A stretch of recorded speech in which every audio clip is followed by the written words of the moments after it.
777 Morningstar Incorporated Kingdom of Maharlika presents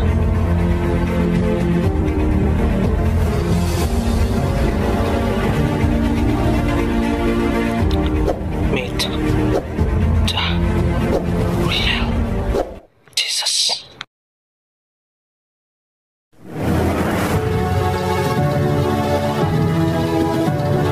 Did you know that Jesus of Nazareth was a tax-paying operator of the family business?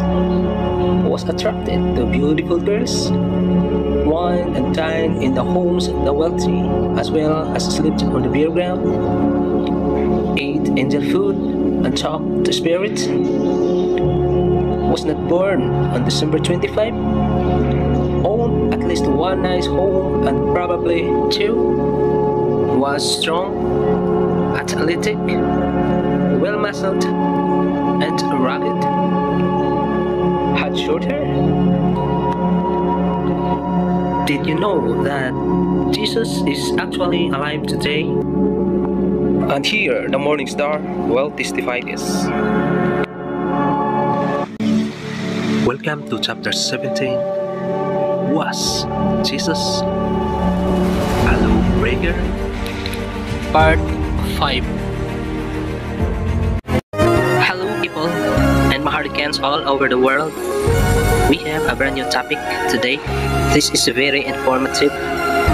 For more clearer understanding, let's hear and listen to this verse. Matthew 5:17-18. Think not that I am come to destroy the law or the prophets.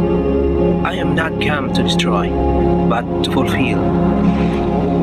For verily I say unto you, till heaven and earth pass, one jot or one tittle shall in no wise pass from the law, till all be fulfilled. Mateo 5:17-18. Huwag ninyong isiping ako'y naparito upang sirain ang kautusan o ang mga propeta. Ako'y naparito hindi upang sirain, kundi upang ganapin. Sapagkat katotohanang sinasabi ko sa inyo, hanggang sa mga wala ang langit at ang lupa, ang isang tuldok o isang kudlit sa anumang paraan ay hindi mawawala sa kautusan, hanggang sa maganap ang lahat ng mga bagay. So ayun mga kapatid, naintindihan po natin ni kahit isang tuldok ay hindi mawawala sa kautusan. Ibig sabihin, ang lahat ng 613 na Torah ay dapat nating sundin. Nang sa ganoon, tayo ay magkaroon ng kasaganahan, hindi magkakasakit, at magkaroon ng buhay na walang hanggan, sapagkat iyon ang gusto ng Panginoon. So everybody listen, the Morning Star will discuss this for you, for everybody, for your clearer understanding. Thank you.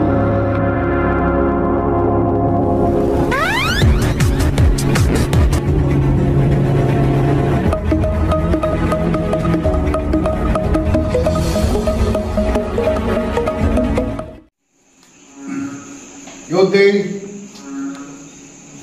Thank you for your fervent prayers and your support through Juris TV. This is the only way we can be you to teach you the ultimate truth about the real Jesus. About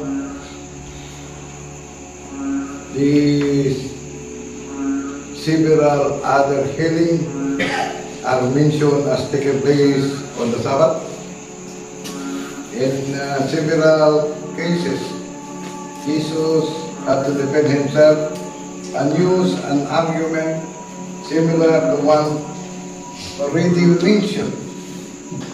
Disease, health, including blindness in John 9. Ikalawang John 9, ang sinumang magpapatuloy at hindi nananahan sa aral ni Kristo ay hindi kinaroroonan ng Diyos.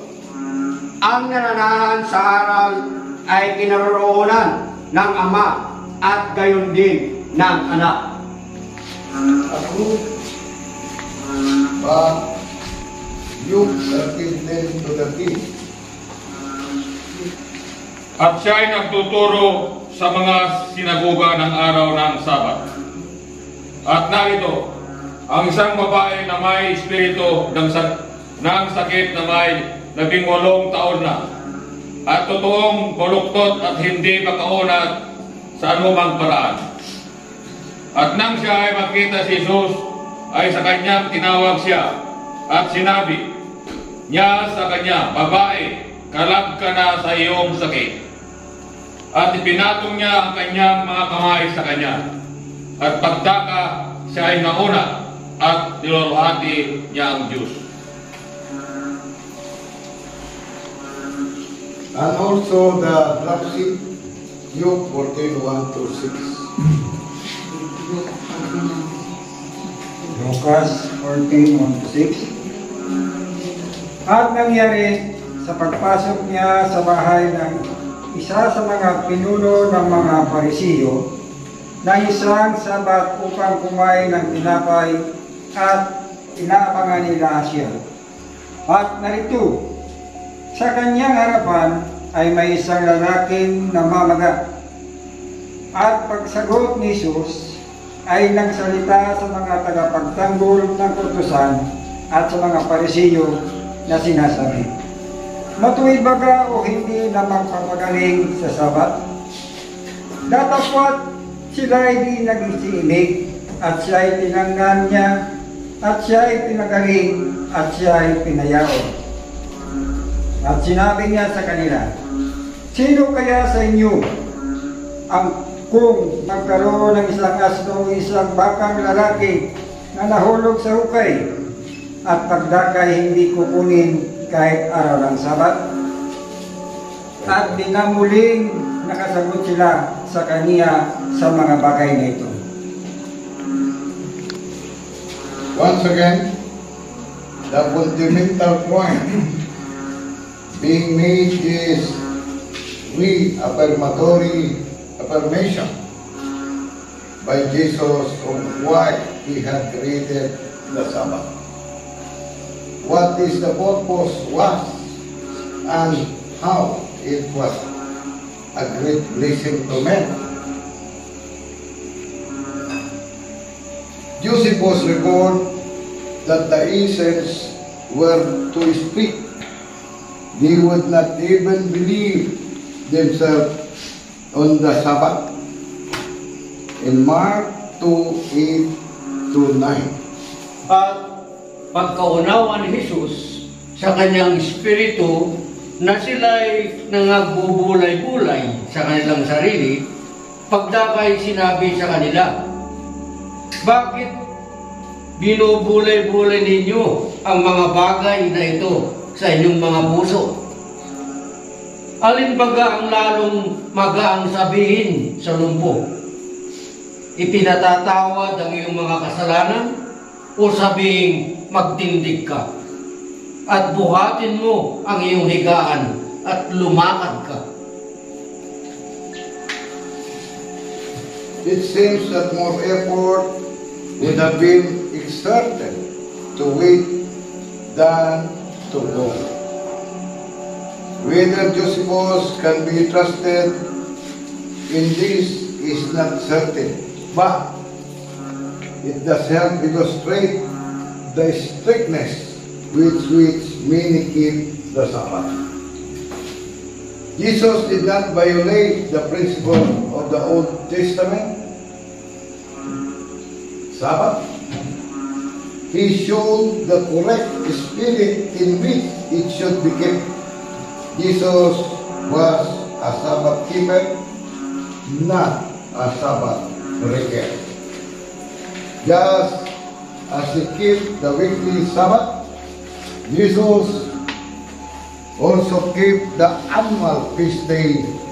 It was quite customary for him to be in Jerusalem at the time. It was so expected that people wanted to see whether he would come when his life was in danger. John 7:11. Hinahanap sila roon ng mga Hudyo. Nasaan siya? Tanong nila. In 11:55 to 57, yan. Ang Pasko nga ng mga Hudyo ay malapit na at maraming nagsiahon sa Jerusalem mula sa lupaing ngaon bago magpaskwa upang magsipaglinis. Pinaghahanap nga nila si Jesus at pinag-uusapan ng isa't isa samantalang nangatayo sila sa templo. Anong akala ninyo na hindi na kaya siya para rito sa pista? Ang mga pangulong saserdote at ang mga parisiyo nga ay nanag-utos na kung ang sinumang tao'y nakakaalam ng kung saan siya naroroon ay dapat niyang ihayag upang kanilang marakit siya. You see, the final feast Jesus attended was the Passover of God. But he came to Jerusalem at the Passover time on at least another occasion in John 2:13. At malapit na ang Pasko ng mga Hudyo at umahon si Jesus sa Jerusalem. He also spent one Passover in the region of Galilee in John 6:14. Kaya nang makita ng mga tao ang tandang ginawa niya, ay kanilang sinabi, totoong ito nga ang propeta na paririto sa sanglibutan. In John 4:45, please read. Kaya nang siya'y dumating sa Galilea, ay tinanggap siya ng mga Galileo nang kanilang makita ang lahat ng mga bagay na kanyang ginawa sa Jerusalem sa kapistahan, sapagkat sila man ay nagsiparoon din sa kapistahan. It was probably mentioned that Jesus had been to Jerusalem at the feast in John 5:1. Pagkatapos ng mga bagay na ito, nagkaroon ng pista ng mga Hudyo at umahon si Jesus sa Jerusalem. Also mentioned a feast. In neither passage is that exact festival designated. It was likely that it was the Spring and Fall Festival, since this seems to have been the major time for one to go to Jerusalem. Describe the Feast of Tabernacle in John 7, verse 2. Malapit na nga ang pista ng mga Hudyo, ang pista ng mga tabernakulo. Jesus also observed at least one festival which was a unique to the Jews and not given in the Old Testament. This was the Feast of Dedication, or as it is usually called today, Hanukkah. It was a festival of 8 days, ending in Kislev 25, sometimes in December. Usually Jesus may have had other reason for being in Jerusalem, but it is especially noted that he was in the temple on this festival. John 10:22 to 25. At diyo ay kapistahan ng pagkatalaga sa Jerusalem. Nooy taginaw at naglalakad si Jesus sa templo sa portiko ni Salomon. Nilibot nga siya ng mga Hudyo at sa kaniya sinabi, hanggang kailan mo pag-aalinlanganin kami? Kung ikaw ang Kristo ay sabihin mong maliwanag sa amin. Sinagot sila ni Jesus, sinabi ko sa inyo at hindi kayo nagsisampalataya. Ang mga gawang ginagawa ko sa pangalan ng aking Ama ay siyang nagpapatotoo sa akin. Another passage which had often been misunderstood concerned the disciples not washing their hands in Matthew 15, 1-20. Nang magkagayoy nagsilapit kay Jesus na mula sa Jerusalem ang mga Parisiyo at ang mga eskriba na nagsisipagsabi, bakit ang iyong mga alagad ay nagsisilabag sa salit-salit sabi ng matatanda? Sapagkat hindi sila naghuhugas ng kanilang mga kamay pagka nagsisikain sila ng tinapay. At siya'y sumagot at sinabi sa kanila, bakit naman kayo'y nagsisilabag sa utos ng Diyos dahil sa inyong salit-saling sabi? Sapagkat sinabi ng Diyos, igalang mo ang iyong ama at ang iyong ina, at ang manunungayaw sa ama at sa ina ay mamamatay, siyang walang pagsala. Datapwat sinasabi ninyo, sino mang magsabi sa kanyang ama o sa kanyang ina, yaong mangyayaring pakinabangan mo sa akin ay hain ko na sa Diyos, ay hindi niya igagalang ang kanyang ama. At niwala ninyong kabuluhan ang salita ng Diyos dahil sa inyong salit-saling sabi. Kayong mga mapagpaimbabaw, mabuti ang pagkahula sa inyo ni Isaiah na nagsasabi, ang bayang ito'y iginagalang ako ng kanilang mga labi, datapwat ang kanilang puso ay malayo sa akin. Datapwat walang kabuluhan ang pagsamba nila sa akin, na nagtuturo ng kanilang pinaka-aral ang mga utos ng mga tao, at pinalapit niya sa kanya ang karamihan.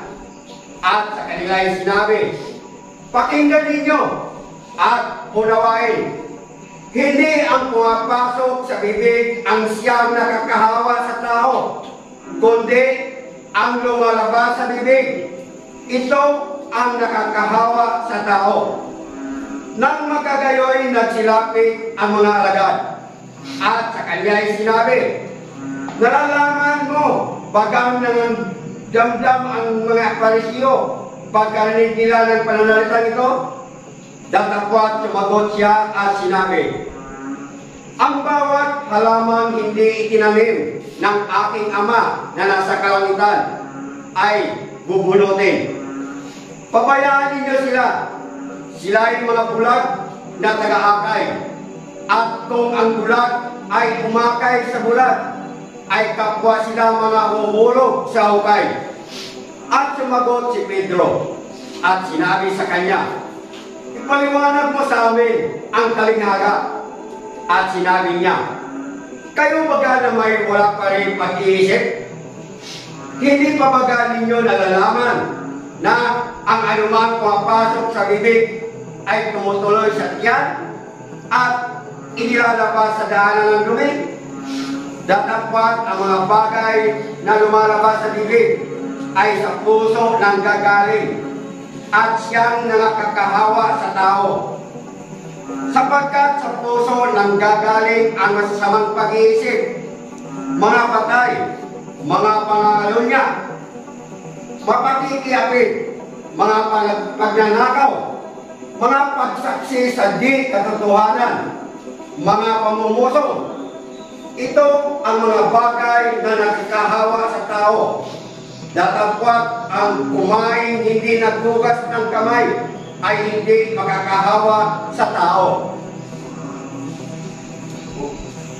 11:34-41. Ang ilawan ng katawan mo ay ang iyong mata. Kung magaling ang iyong mata, ang buong katawan mo naman ay puspos ng liwanag.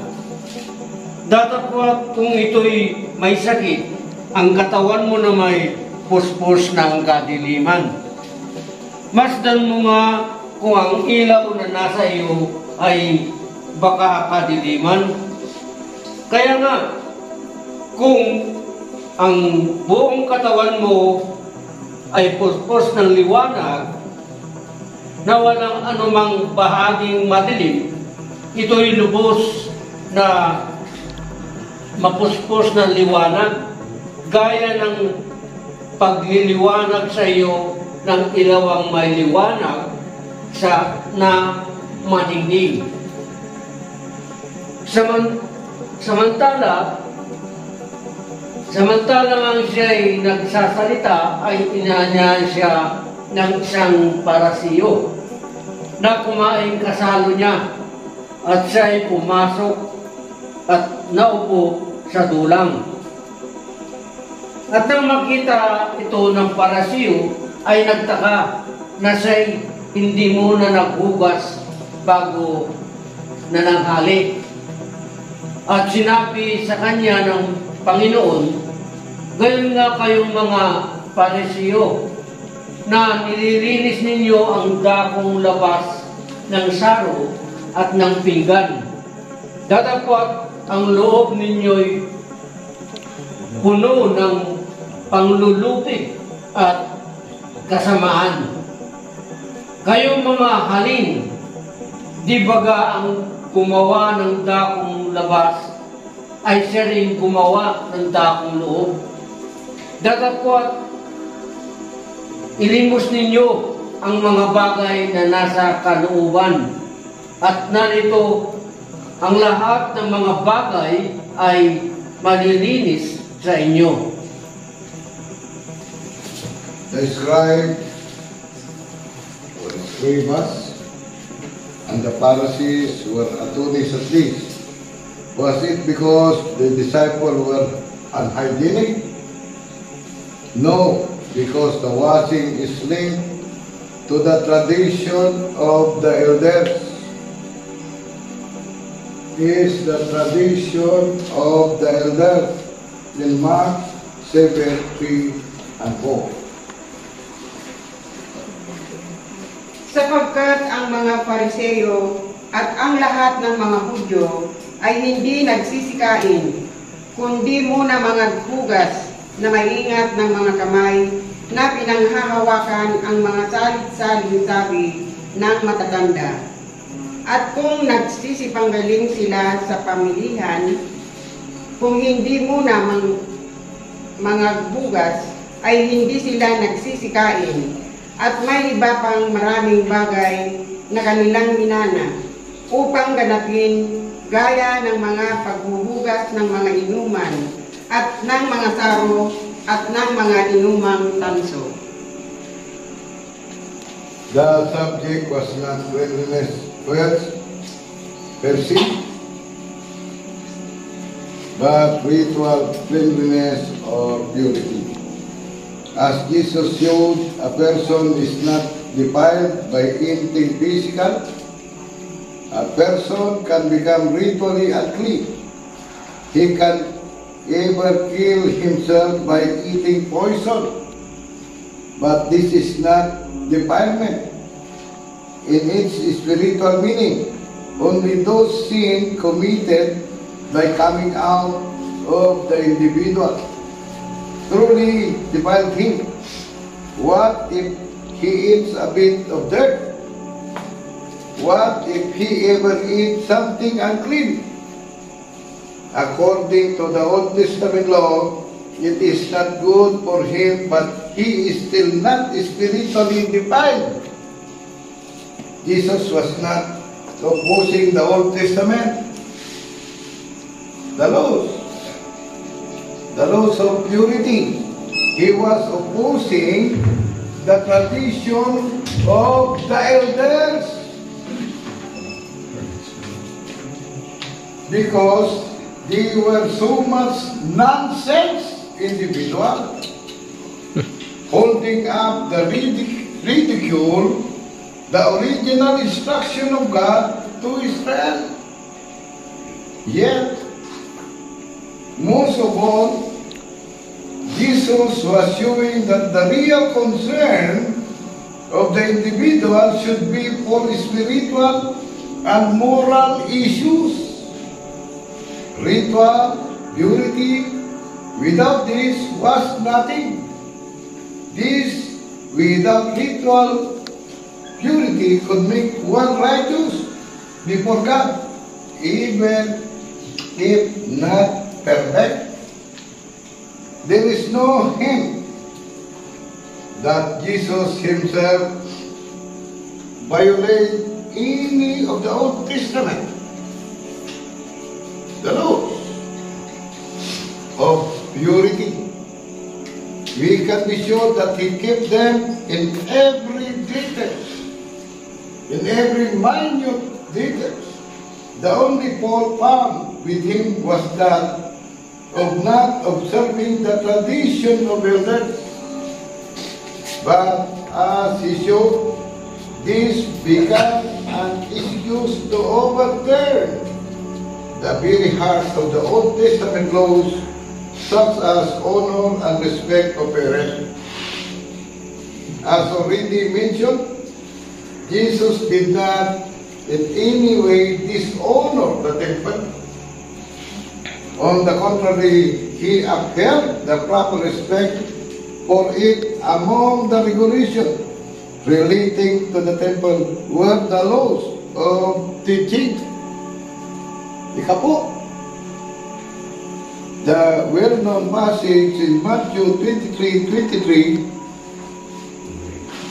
Sa aba ninyo, mga eskriba at mga pariseyo, mga mapagpapaimbabaw, sapagkat na nagbibigay kayo ng sa ikapu ng yerba buena at ng anis at ng kumino at inyong pinababayaang di ginagawa ang lalong mahalagang bagay ng kautusan na dili iba't ang katarungan at pagkahabag at ang pananampalataya. Dapat sana ninyong gawin ang mga ito at huwag pabayaang di gawin yaong iba. Shows that the commanded teaching, even in rather unnecessarily,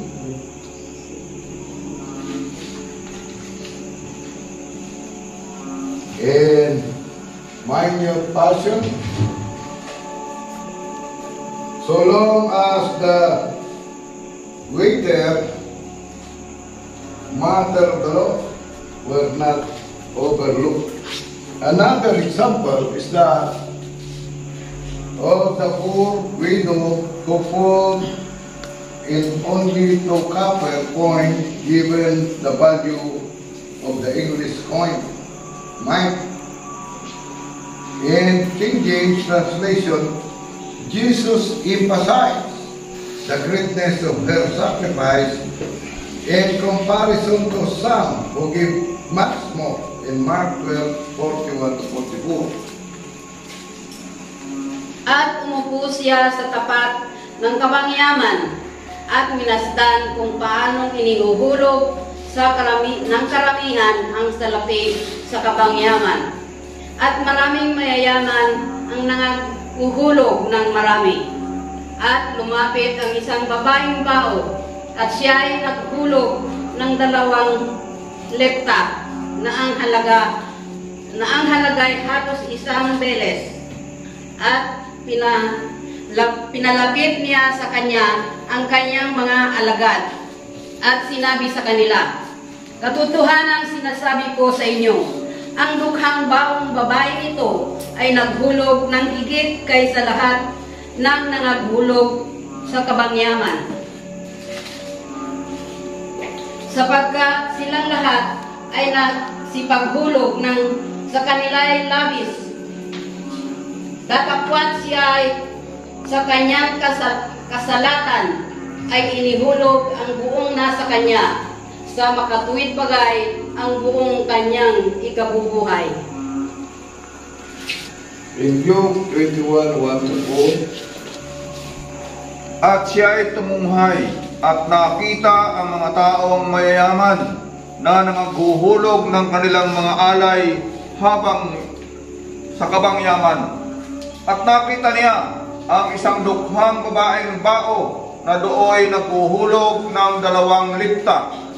At sinabi niya, "Sa katotohanan ay sinasabi ko sa inyo, ang dukhang babaeng baong ito ay naghulog ng higit kaysa kanilang lahat. Sapagkat ang lahat ng mga yaon ay nangaghulog sa mga alay na kanilang labis.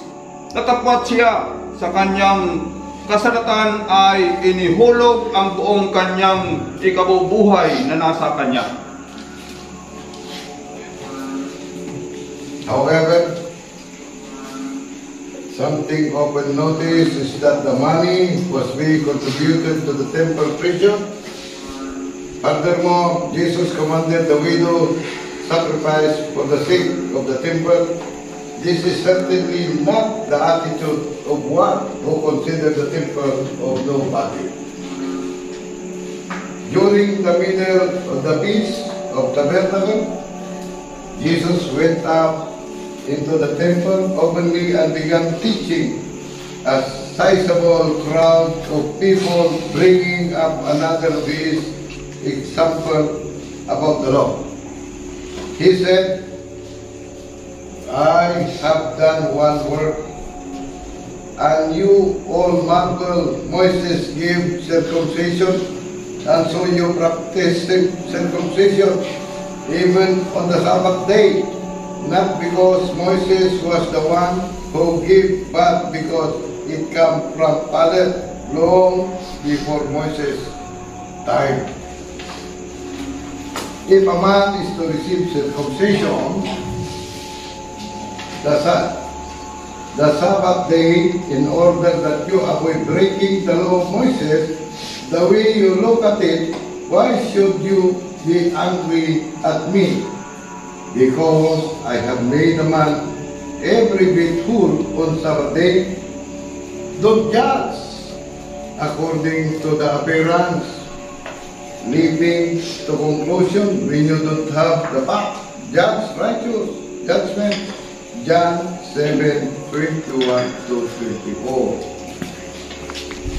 Sumagot si Jesus at sa kanila ay sinabi, isang gawa ang aking ginagawa, at kayong lahat ay nagsipang gilalas dahil doon.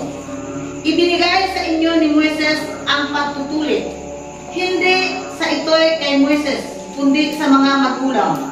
At tinutuli ninyo sa Sabat ang isang lalaki.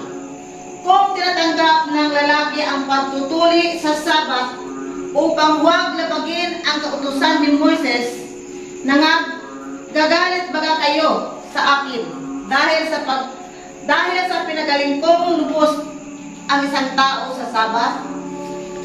Huwag kayong magsihatol ayon sa anyo, kundi magsihatol kayo sa matuwid na paghatol. What an indictment! As he did throughout his ministry, Jesus pointed up once again the ridiculousness of religious ceremony, which so perverted through religion that is become a legal system of do and don't, a ritual of exacting, constricting practice, which totally ignored the great spiritual value of love, joy, peace, forgiveness, deliverance, tenderness, and compassion. Just after the feast, Jesus had another opportunity to part of the religious leader to shape and to show the difference between ritualistic legalism and the carrying out of the prescribed penalties of the law in the leaders as opposed to mercy and forgiveness. Early in the morning, a few days later, he was again in the temple, teaching a group of people.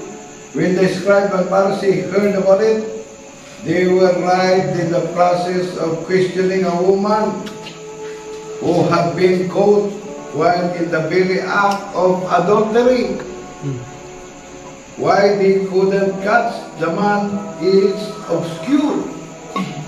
At any rate, the poor woman, terrified, knew she was as good as dead.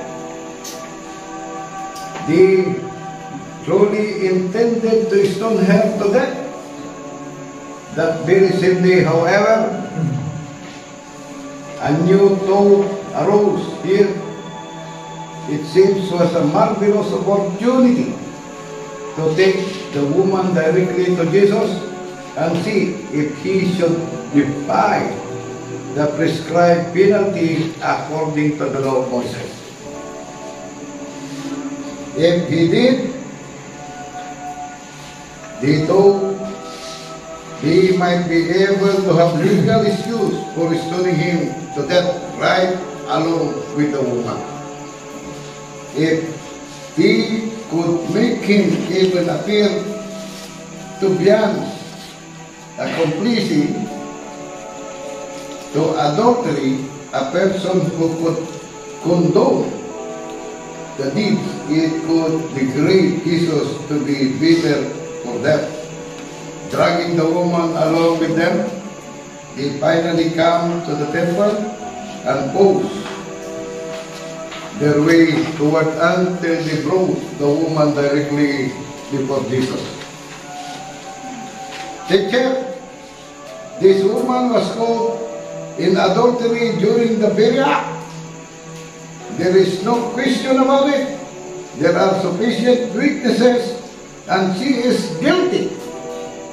Now, Moses and the law strictly command us that such a person should be stoned to death. But what do you say about it?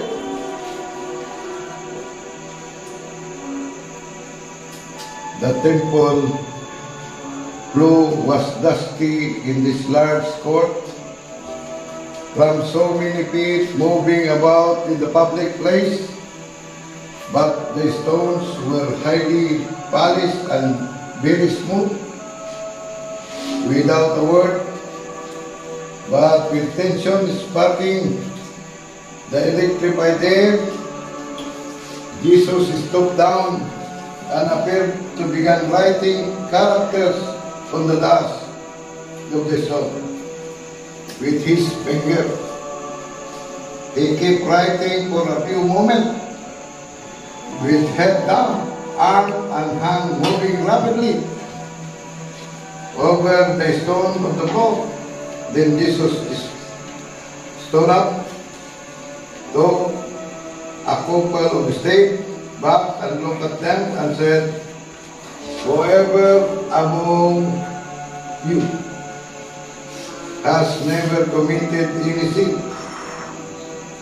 whatsoever, be sure you are the one to throw the first rock on this woman. Will you?" After saying this, he looked at them meaningfully. He stood on the ground and began to write again where he had left off. They rigorously adhered to this, taking orders of religious rank, and one by one, beginning with the elders, fell up near to Jesus to look over his soldiers on the ground, what they saw in obvious from the account. How many of them were adulterers? Same question as they asked to you today. How many were thieves? How many were liars, cheat, and hypocrites? How many were abusers of themselves with mankind? There is no way of knowing, however, what Jesus wrote was so sufficiently shameful and so obviously dealt with their own personal private sin that their glass houses come suddenly shattering apart. Each of these stern walked by Jesus' soldiers and read very clearly what Jesus' own finger had written in the dusty polished marble floor. Was it a series of names? Were their names attached to 2 or 3 words which convicted each of his own turn, we can only speculate.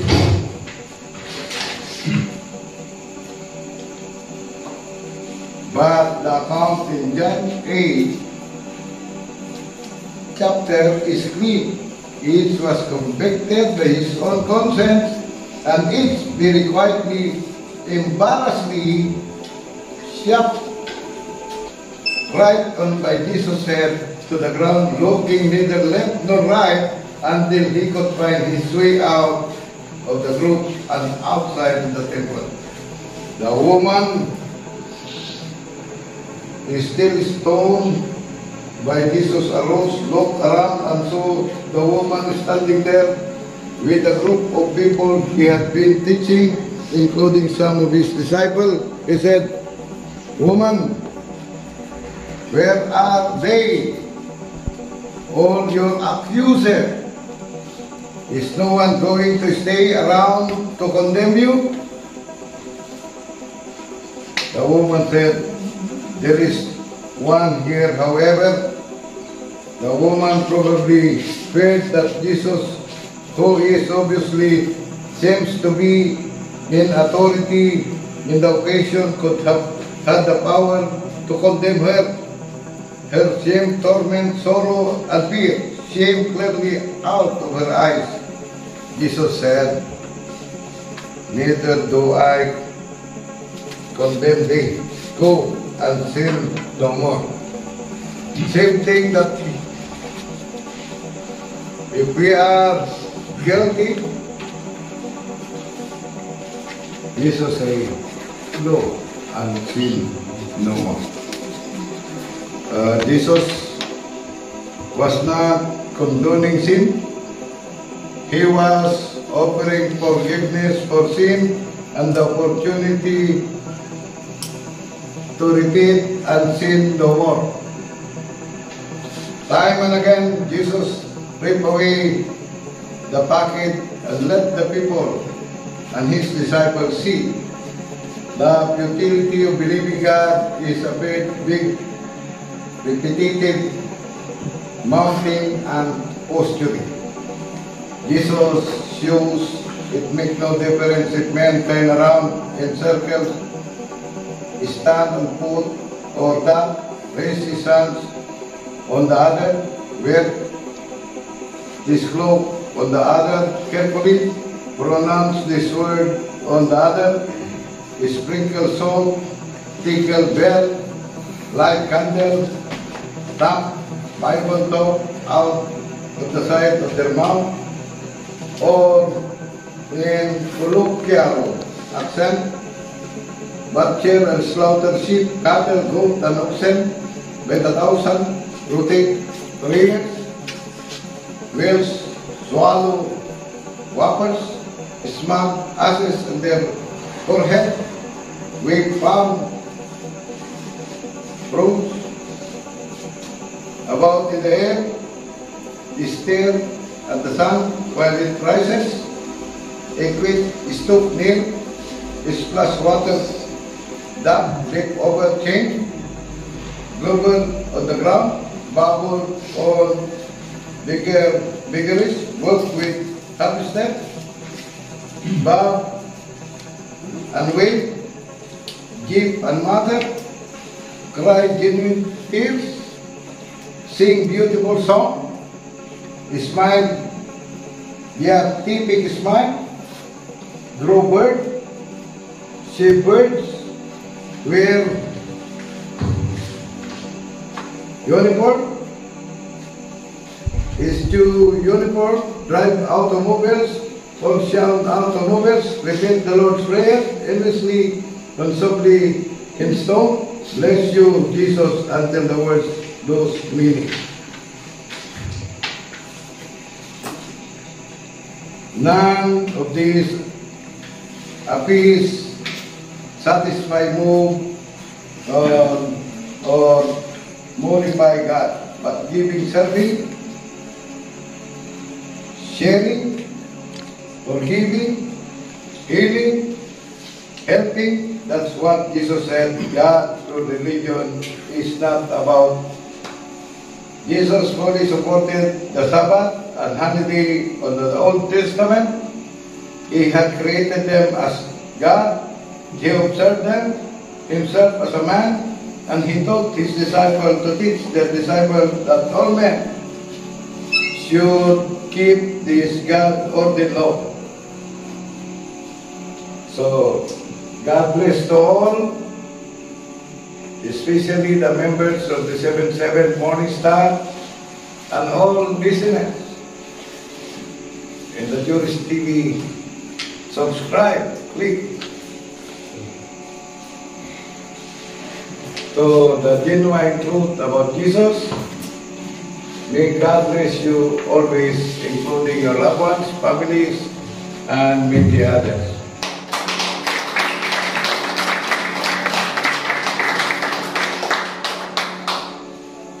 Jesus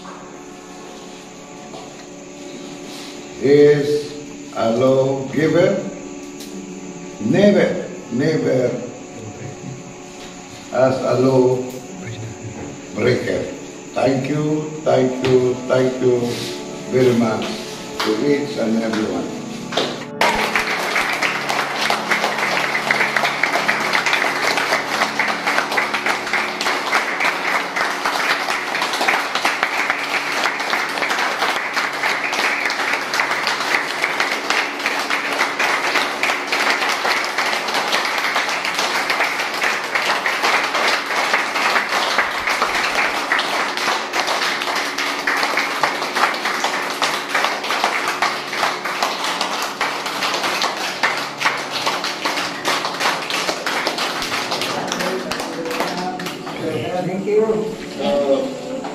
Yeah, thank you. So, ayun mga kapatid, ito na ang pinakahuling part ng chapter 17, Was Jesus a Lawbreaker? Maraming salamat sa inyong pagsubaybay. Sa mga nakasubaybay, maraming salamat din. Sana ay inyong napagtiisan sapagkat isa ito sa napakahalagang usapin. Jesus was not a lawbreaker, he is a lawgiver. Thank you. God bless us all. Bye-bye. DJ